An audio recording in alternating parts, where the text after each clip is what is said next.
Já. Tinha que ir na câmera mesmo. Boa noite, pessoal. Estamos entrando ao vivo aí. Vocês vão conferindo pra mim se vocês estão me ouvindo direitinho, me vendo direitinho, se a internet está tranquila. Esperar um pouquinho aí. Seja bem-vinda, Fabiana, Keterine, boa noite, sejam bem-vindas. Vocês estão me ouvindo direitinho? Roberta, seja bem-vinda. Manda aí nos comentários para mim se vocês estão me ouvindo bem, estão me vendo bem também. Hoje a gente vai entrar para falar um pouquinho de teologia do corpo, amor humano no plano divino. Falar um bocado de coisa interessante aí. Tá tudo bem? Todo mundo me ouvindo tranquilo? Everton, entra aqui. O meu tá descarregado. É pelo do Matheus, mas eu tô indo conferir se ele tá desbloqueado. Peraí. Só pra gente... Boa noite, Fael! Bem-vindo! A Dai deve estar aí também.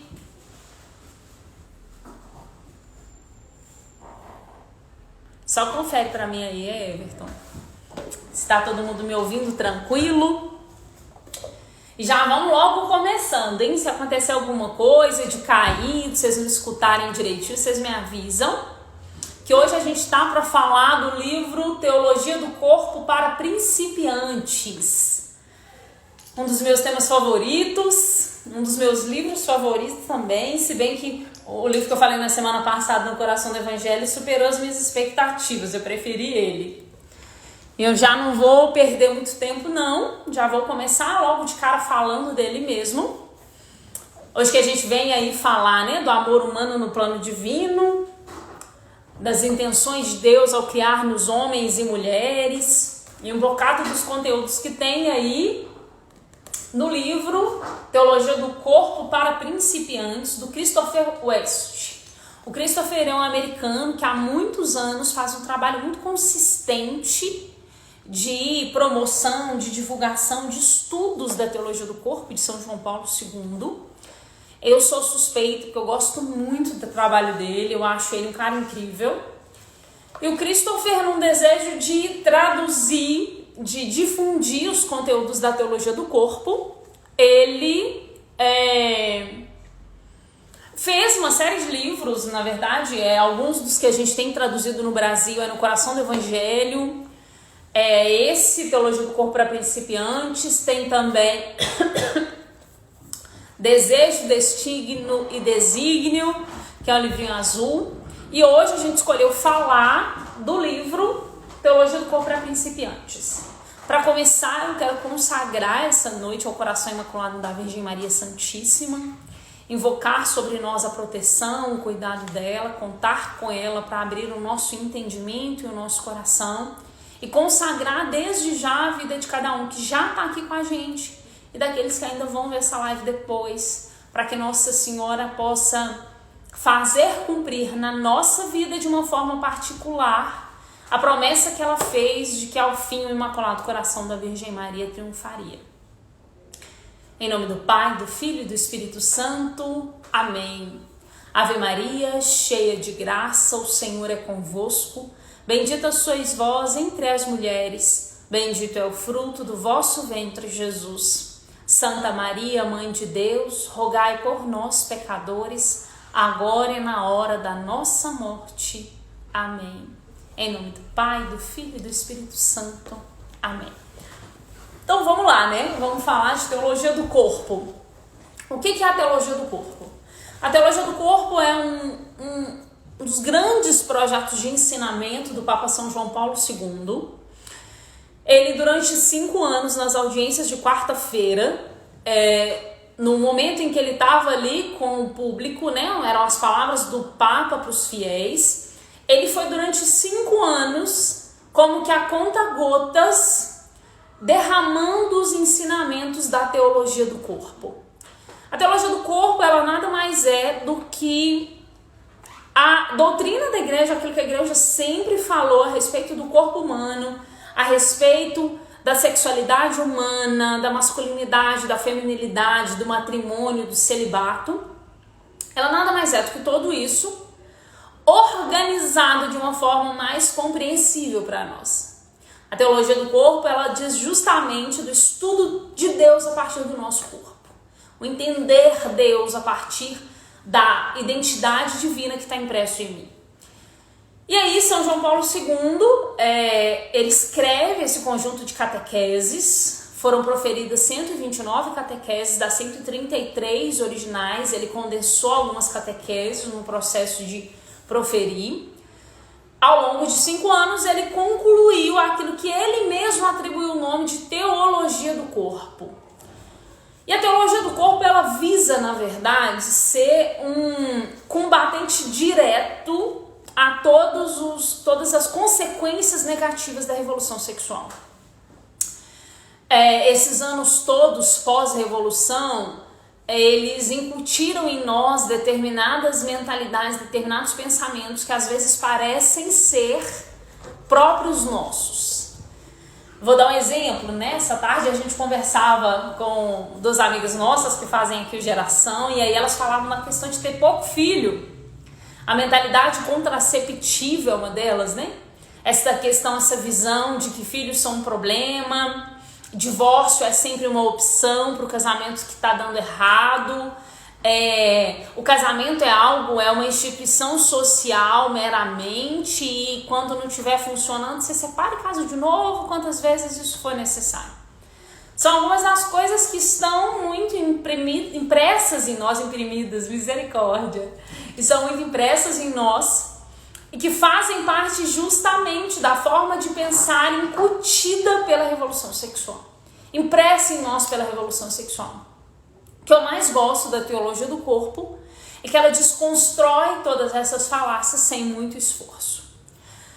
São João Paulo II, ele vem nos trazer, e aí eu já entro propriamente no que o Christopher traz aqui. Ele traz algumas características fundamentais. Carol entrou aí, beijo Carol, se tá fazendo falta.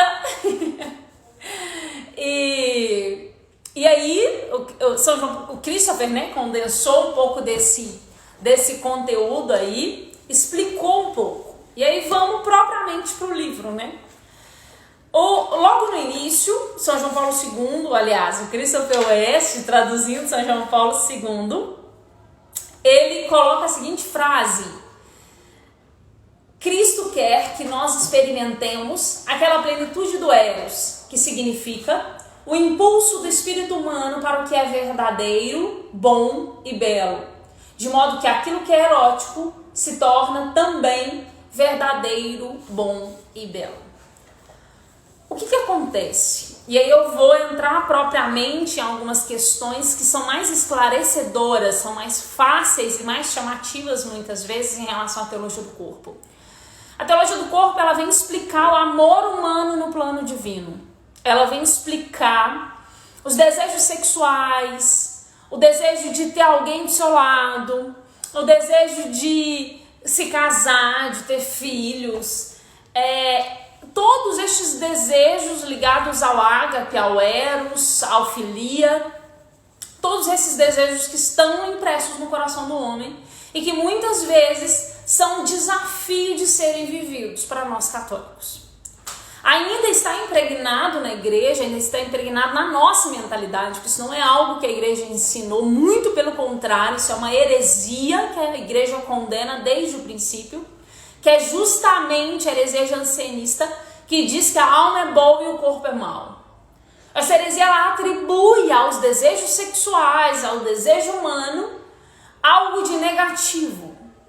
O que São João Paulo II ele vem é trazer um ensinamento da igreja a respeito disso, que diz que esses desejos eles não são maus.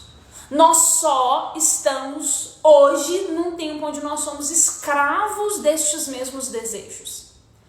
Tudo que há em nós, toda a nossa estrutura humana, psíquica, afetiva, tudo isso foi criado por Deus e pensado por Deus para nos levar até a eternidade. Então a sexualidade humana, ela está ligada sim ao projeto original de Deus, para a comunhão humana, para a impressão de amor, para tudo isso. E os nossos corpos, eles possuem um significado muito particular no plano divino. Não foi aí algo que os nossos avós acreditavam, né? Que o pecado original de Adão e Eva foi justamente a dimensão sexual. Não foi. O pecado original tá ligado à desobediência a Deus. A sexualidade humana, ela foi colocada em nós como um plano de Deus, entende? A fecundidade humana se expressa justamente na sexualidade humana. A Angélica mandou aí que é uma confusão muito grande, há em nós uma concupiscência, mas o corpo não é mau em si. É claro que o corpo não é mau, o corpo é bom, Deus criou o corpo com tudo que ele contém, com todas as paixões, com tudo que está aí. Deus criou isso tudo. Aonde está o problema? O problema é que a concupiscência do pecado torna um desafio o domínio das nossas paixões. Esse é o problema. Mas o corpo, ele não é mau. A nossa santidade, ela passa justamente pelo corpo e pela alma. A nossa santificação, ela passa por essa natureza. Uma outra consequência do pecado original é justamente a separação do corpo e da alma pela morte. A gente vai ver lá na Sagrada Escritura que vai dizer que foi pelo pecado que a morte entrou no mundo. Ou seja, a morte ela não estava no plano original de Deus. A morte ela não fazia parte do plano da vida humana. Ela entra fruto do pecado, ou seja, a separação de corpo e alma é algo que não estava previsto no plano de Deus. Ela vem com uma consequência. E aí a encarnação do Verbo, a encarnação de nosso Senhor Jesus Cristo, ela acontece justamente para redimir a carne humana. Vamos raciocinar comigo aqui, gente. Se o corpo fosse tão mau, Deus, infinita bondade e pureza, ia se encarnar na carne humana, ia assumir a carne humana. Isto é irracional, é lógico que Deus não ia se expor, ia se colocar, assumir algo que na sua natureza é mau. Deus assume a carne humana justamente para redimir a carne humana, para redimir a nossa humanidade, para a salvação da nossa humanidade, para a salvação integral do homem, que inclui corpo e alma. Na segunda vinda do nosso Senhor Jesus Cristo, nós ressuscitaremos. Nós ressuscitaremos para viver na glória dos céus com o nosso corpo e a nossa alma, na plenitude daquilo que nós somos. Não vai ser só parte de nós. Nós estaremos na glória dos céus diante de Deus com o corpo ressuscitado, que é o que aconteceu com o nosso Senhor Jesus Cristo ao terceiro dia. Jesus ressuscitou dos mortos, ou seja, ele trouxe vida novamente à carne, ao corpo de Jesus. E por que eu estou reforçando tanto essa informação? Porque isto é um ponto muito forte para nós, entende? É algo muito impactante. Nós precisamos constantemente, diante dos nossos desafios, diante da tentação de achar que o nosso corpo é mau, nós precisamos nos recordar que Cristo se encarnou, que Cristo assumiu a carne humana, que o Deus Todo-Poderoso redimiu a carne humana. E essa parte eu já estou falando lá no final do livro, que ele vai falar da redenção do homem. Tá bom, Carol, você tá me dizendo que quando eu morrer, né, na segunda vinda de Jesus, no julgamento final, nós seremos todos ressuscitados. Mas e até lá? Como é que fica? É aí que entra de uma forma tão concreta a teologia do corpo de São João Paulo II. Porque ele vem explicar o sentido do corpo, o sentido do amor humano, o sentido da vocação ao matrimônio, da vocação ao celibato, à luz justamente de Cristo, da cruz de Cristo. Quando nós olhamos, por exemplo, para o sentido que o corpo tem, né, a função, digamos assim, essa não é uma boa palavra, mas eu vou ficar com ela. O corpo, ele tem um significado esponsal. O que é isso, segundo São João Paulo II? Nosso corpo, ele tem sentido justamente diante de outra pessoa humana. É justamente diante de outro corpo. Nós fomos criados para a comunhão de pessoas. Por isso o nosso Senhor vai dizer, por isso Deus, lá descrito em Gênesis, vai dizer: façamos o homem à nossa imagem e semelhança. Façamos o homem. Ou seja, Deus imprime no homem a identidade de comunhão de amor. Deus imprime no homem essa identidade particular de comunhão, de doação, de entrega, de amor. Isto Deus imprime no homem. E Deus imprime justamente o significado esponsal do corpo.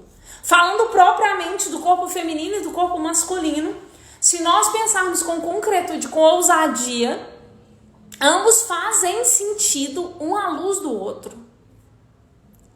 E aí eu entro até na dimensão da fecundidade mesmo.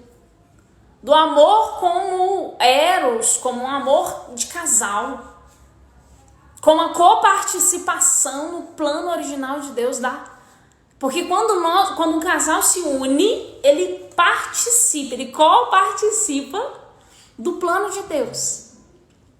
Porque um casal, quando se une, ele gera uma nova vida. Deus infunde a alma, e é justamente ali a união do óvulo e do espermatozoide, a fecundação desse óvulo, que gera uma nova vida. E ali Deus infunde uma alma. Nesse momento nós participamos do plano de Deus. Nós participamos da criação de Deus. Isso é extraordinário. Isso por quê? Porque Deus imprimiu no corpo humano, imprimiu no amor humano um ícone do amor divino. Um ícone da beleza de Deus. O corpo humano, os nossos corpos, eles têm esta identidade de comunhão. Nós somos seres chamados à comunhão. Às vezes a gente ouve muito essa frase, né? Seu corpo é templo do Espírito Santo. Mas isso é muito mais concreto e muito mais belo do que a gente para refletir. Nosso corpo, ele é templo do Espírito Santo porque ele foi criado como ícone, como a identidade divina. Os nossos corpos, eles têm o sentido esponsal, o sentido de ser esposos, o sentido de doação, o sentido de entrega, o sentido de comunhão. Está impresso em nós, de certa forma, essa identidade divina. E essa identidade se expressa de forma mais extraordinária justamente no processo de entendimento dessa função e de vivência concreta do ordenamento das nossas paixões. São João Paulo II, por exemplo, ele traz uma questão complicada, sabe? Porque ele vai, ao analisar a frase de Jesus, quando Jesus, lá no Novo Testamento, é questionado sobre o adultério, se o marido pode ou não despedir sua esposa, dá para ela carta de divórcio, ele vai dizer assim, olha, no princípio não era assim. O que ele está dizendo? Deus, quando criou o homem e a mulher, lá no princípio, lá em Adão e Eva, ele criou o matrimônio para ser eterno. Ele criou o matrimônio para sempre e não para se dissolver no divórcio. Não para isso. Nós fazemos, e aí eu vou fazer daqui a pouco, casamento é em breve, 4 promessas. Que o amor será livre, total, fiel e fecundo. Eu sou livre quando eu escolho. É total com toda a minha vida, com toda a minha história, com tudo que eu sou. Fiel é somente esta pessoa para o resto da minha vida. E fecundo, aberta à geração de vida. Aberta aos filhos que Deus vai enviar.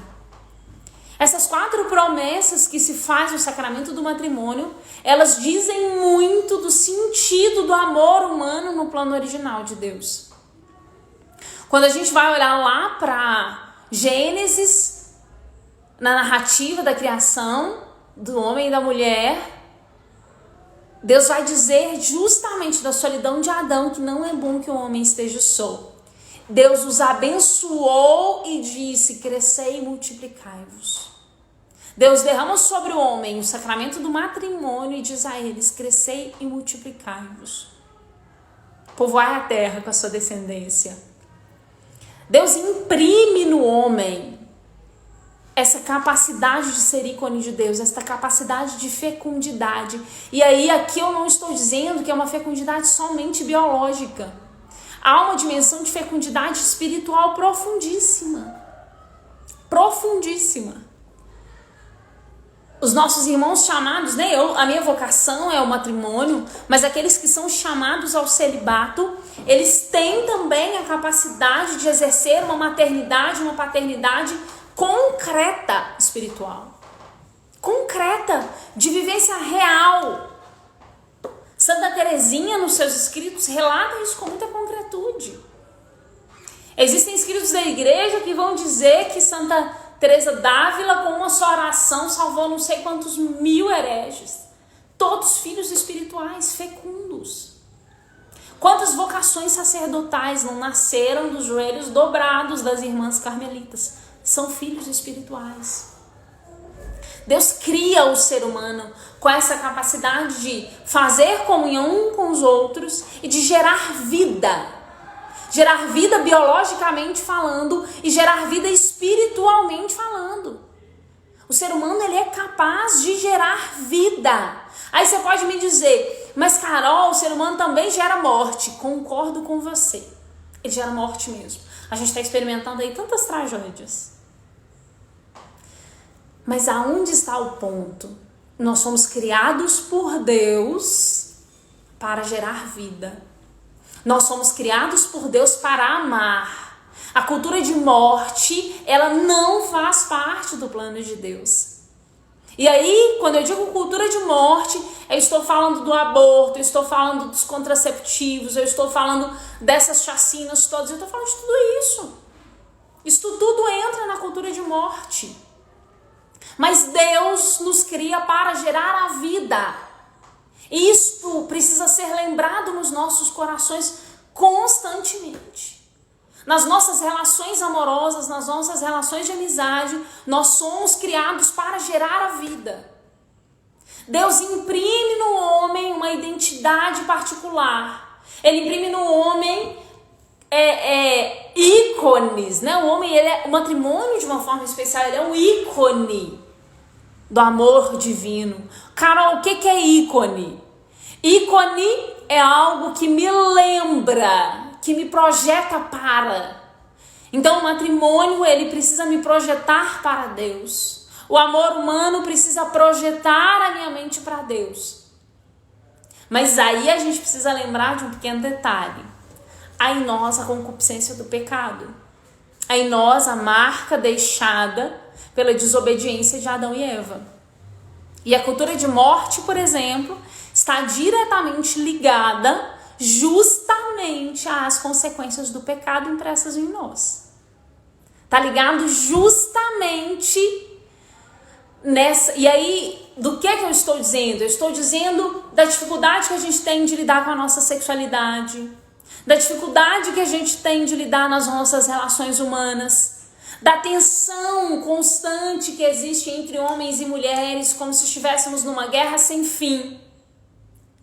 Neste movimento que hoje está muito consolidado no nosso tempo, de fazermos do outro meros objetos. As mulheres tratam os homens como objetos e os homens tratam as mulheres como objeto. E muitas vezes levantando uma bandeira de liberdade.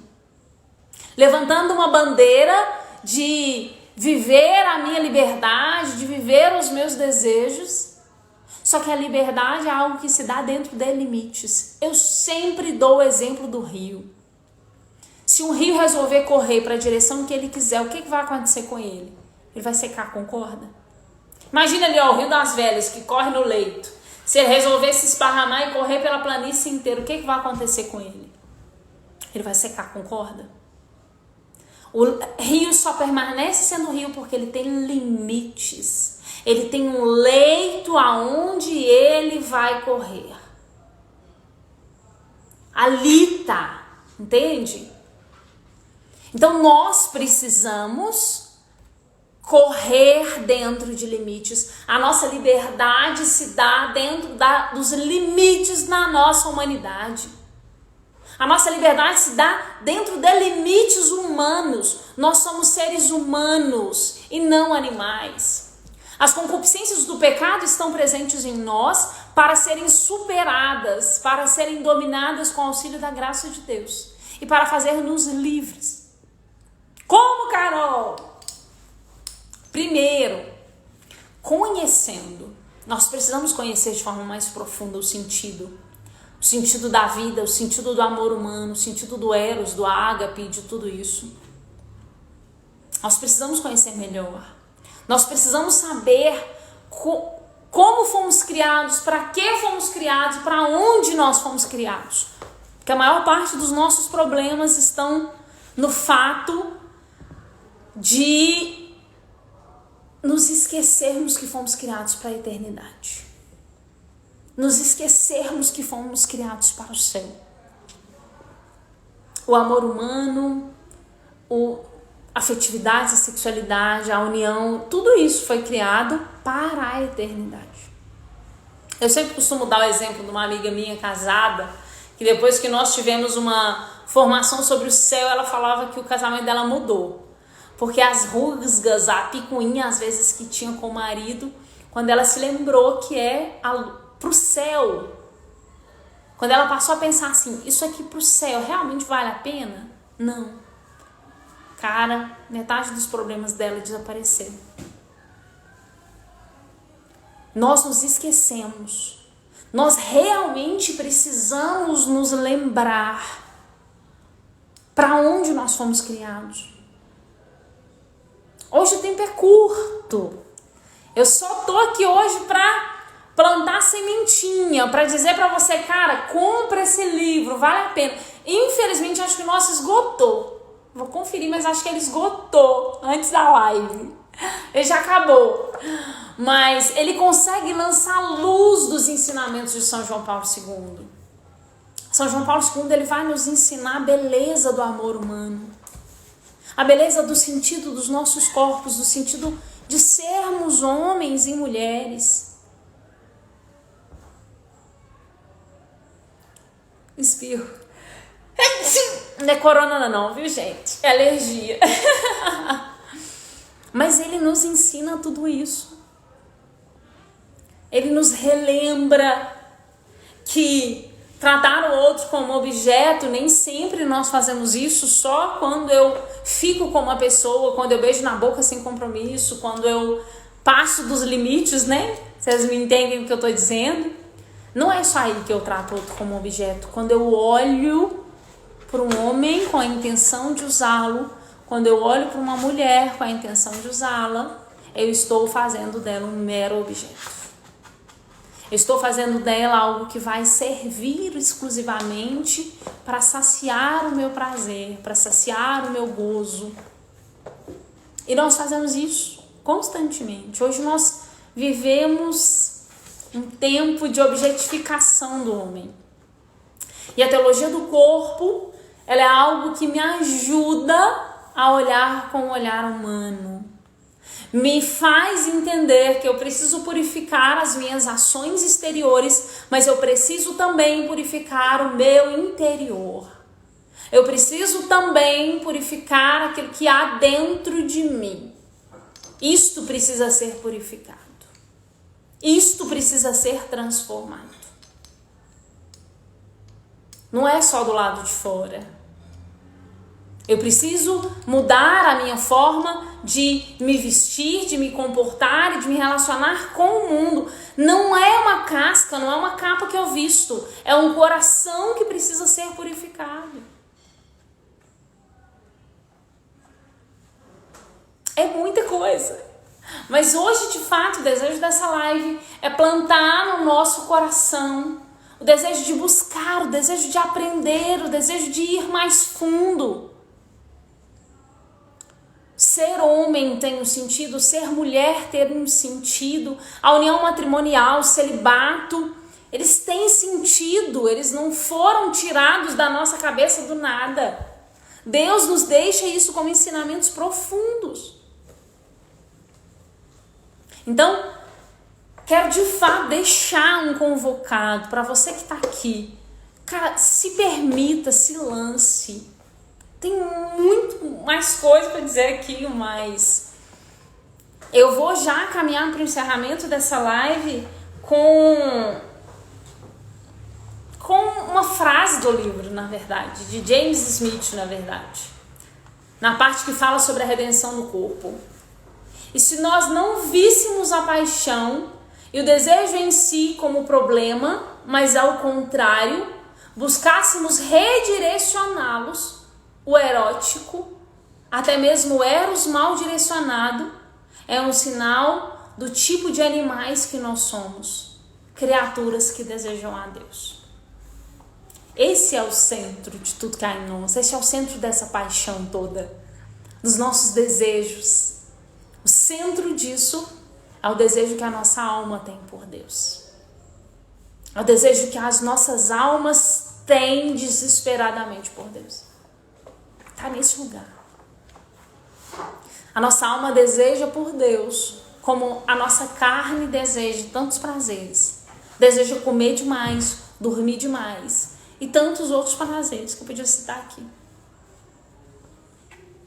A mesma proporção é a proporção que a sua alma deseja por Deus. Ou seja, é muita, muita mesmo. Então, se permita, compra o livro, lê. Se precisar, manda pergunta pra gente, não tem problema. Mas se lance nesse caminho. Se lance de sair dessa vida que todo mundo está vivendo. Mecanicamente, automaticamente, sem parar para pensar a vida. Sem parar para nada disso. Nós fomos criados homens e mulheres, humanos, imagem e semelhança de Deus, dotados de uma dignidade imensa. Fomos criados para amar uns aos outros, não para usar simplesmente. Nós fomos criados para amar de verdade. Há em vocês, mulheres, uma dignidade muito grande. Hoje muito se fala de relacionamento abusivo e pouco se fala da dignidade humana. A gente só vai deixar de viver estes dramas todos quando as mulheres e os homens entenderem a dignidade de filhos de Deus que nós temos. A filiação divina, ela eleva a dignidade do homem. Ceder às nossas paixões nos nivela a uma dignidade inferior à dignidade dos animais. Nós somos filhos amados de um Deus altíssimo e perfeitíssimo. Um Deus que é capaz de fazer-nos santos. Sede santo como o vosso Pai que está no céu é santo. Mas é o mesmo Deus que vai dizer: eis que eu estou convosco todos os dias até o fim dos tempos. Então há um Deus que nos santifica. Há um Deus que faz-nos santos. Tem uma frase que vai dizer, né? Senhor, faça-me santo, nem que seja pauladas. Isso é muito verdade. Faça-me santo, nem que seja pauladas. Então, vem nesse caminho de descoberta, vem se permitir aprender tanta coisa extraordinária na teologia do corpo. Eu sei que assim, não deu para organizar muito bem o pensamento, porque é muita coisa para dizer, mas eu quis só plantar algumas sementinhas importantes que a teologia do corpo nos ensina, como significado esponsal do corpo, como sentido da vida humana, de amar, de doar-se de forma concreta. A cultura do uso, a cultura da morte está presente de forma diária nas nossas vidas. Que nós sejamos agentes da geração de vida. Que nós sejamos homens e mulheres a tratarmos a todos com a dignidade que possuem, a dignidade de filhos de Deus. Que sejamos homens e mulheres dispostos a entender e a conhecer de forma mais profunda a nossa feminilidade, a nossa sexualidade. Que mergulhemos de fato na busca de entender o verdadeiro sentido e de viver de forma plena tudo isso. Nós fomos chamados ao amor e não ao uso. Nós fomos chamados à redenção e não à perdição. Nós fomos chamados ao céu e não ao prazer passageiro. Nós fomos chamados à eternidade. E posso dizer uma coisa? Vale a pena. Vale muito, muito, muito a pena. Tô indo aí me casar em agosto, daqui a pouquinho. E afirmo com convicção, a dignidade humana vale a pena, a castidade vale a pena. É fácil? Claro que não. Não é fácil. Mas ela vale a pena. Nossa, como vale a pena. Vale muito a pena. Amém? Já vou deixar aqui o convite. Amanhã tem almoço aqui na comunidade, então lembra aí de chamar no WhatsApp. Pode ser até no Instagram da loja aqui mesmo. Pode chamar para garantir sua adesão. A comida vai estar muito boa. Se precisar dos livros, nos avise. A gente está com 30% de desconto. Entrega gratuita em 7 Lagoas inteira. Quando você compra aqui na loja com a gente, você nos ajuda no projeto de evangelização. Para você que não sabe, a loja Chama de Deus é um apostolado da comunidade católica Chama de Deus. Ela ajuda no sustento dessa obra de evangelização, que tem escola de formação para jovens, que tem formação humana, que tem um monte de coisa. Vem fazer parte com a gente, vem estar presente conosco. Estaremos à disposição para atendê-los e muito felizes em acolhê-los. Amém? Em nome do Pai, do Filho e do Espírito Santo. Amém. Debaixo da vossa proteção nos refugiamos, Santa Mãe de Deus. Não desprezeis as nossas súplicas em nossas necessidades, mas livrai-nos sempre de todos os perigos. Ó Virgem gloriosa e bendita. Amém. Em nome do Pai, do Filho e do Espírito Santo. Amém.